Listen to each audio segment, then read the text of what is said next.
Guys আমি আজি এইয়া মাংস কঁঠালি দি বনাম।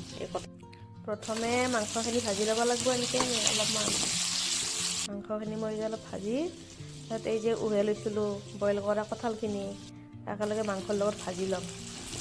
কঁঠালটো বইল কৰাটো এটা কাম কৰিব, 90%হে বইল কৰিব, 100% বইল কৰিলে তাৰমানে বহুত ঢিলা হৈ যায়, খাবৰ কাৰণে বেয়া লাগে। এতিয়া আলুৰ দৰে হৈ থাকিব ধুনীয়া ডখৰা।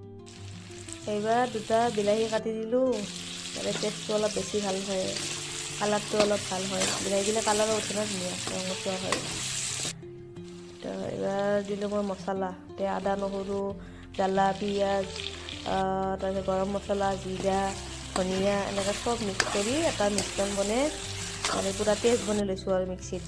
তাত অলপ ভাজিলোঁ, ভাজা হোৱাৰ পিছতে অলপ পানী দি কিনে উতলাম। এতিয়া উতলা হ'ল দিয়ক আৰু আঞ্জা হ'বই এতিয়া আমাৰ ৰেডি।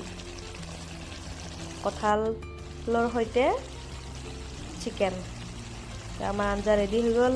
এতিয়া আমি ধনিয়া দি অলপমান ভাল লগা কৰিছোঁ আৰু, কিন্তু মই ধনিয়া দি কিনে এনেকৈ নথওঁ দিয়ক, ওপৰত ডিজাইন কৰি কিনে মই চব সানি দিম যাতে গোন্ধটো ভিতৰত সোমাই যায়। মই ধনিয়াৰ গোন্ধটো মানে বহুত ভাল পাওঁ। চাওক আমাৰ এতিয়া ৰেডি কঁঠালৰ সৈতে মুৰ্গীৰ মাংস। কেনেকুৱা হৈছে কালাৰ দেখি গম পাইছি না টেষ্ট কেনেকুৱা।